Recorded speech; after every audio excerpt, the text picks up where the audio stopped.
നമുക്ക് യൂറോപ്യൻ രാജ്യങ്ങളും പല ഏഷ്യൻ സാമ്പത്തിക, അതായത് നമ്മൾ നോക്കുക, ഈ പറയുന്ന അറബ് രാജ്യങ്ങളും പോലും ഇന്ത്യയുടെ കൂടായിരുന്നു.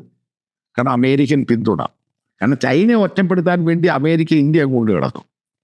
പക്ഷെ ആ ഒരൊറ്റ ഇഷ്യൂവിൽ ഓപ്പറേഷൻ സിന്ദൂറുമായി ബന്ധപ്പെട്ടും അതിനുശേഷം നടന്ന ഡിപ്ലോമാറ്റിക് കൊളാപ്സ്, അതായത് ഞാൻ വീണ്ടും പറയുന്നു, ഓപ്പറേഷൻ സിന്ദൂർ ഇന്ത്യയിൽ പൊളിറ്റിക്കലി സക്സസ് ആണ്, ഡിപ്ലോമാറ്റിക്കലി വലിയ കൊളാപ്സ് ആയിപ്പോയി.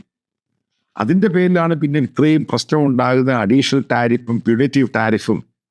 പിന്നീട് റഷ്യൻ ക്രൂഡുമായി ബന്ധപ്പെട്ട സംഭവങ്ങളെല്ലാം നിങ്ങൾ മനസ്സിലാക്കേണ്ടതായിട്ട് പോയിന്റ് ഉണ്ട്. ട്രംപും മോഡിയും തമ്മിൽ നല്ല ബന്ധം ഉണ്ടായിരുന്നെങ്കിൽ ഈ പറയുന്ന പ്യൂണിറ്റീവ് ടാരിഫ് ഒന്നും ഉണ്ടാവുന്നില്ല. ഈ റെസിപ്രോക്കൽ ടാരിഫ് 24 ഇതൊക്കെ കുറച്ച് ഈ പറയുന്ന സംഭവങ്ങളിലോട്ടൊന്നും പോകത്തൊന്നുമില്ലായിരുന്നു. കാരണം എപ്പോഴും അമേരിക്കയ്ക്ക് ഇന്ത്യയെ വേണം, ആ രീതിയിലാണ് പോയിക്കൊണ്ടിരുന്നത്. പക്ഷേ ആ ഒരു വിശ്വാസം ഇല്ലാതായി. അവിടെയാണ് ഈ പ്രശ്നങ്ങൾക്കെല്ലാം തുടക്കം കുറിക്കുന്നത്.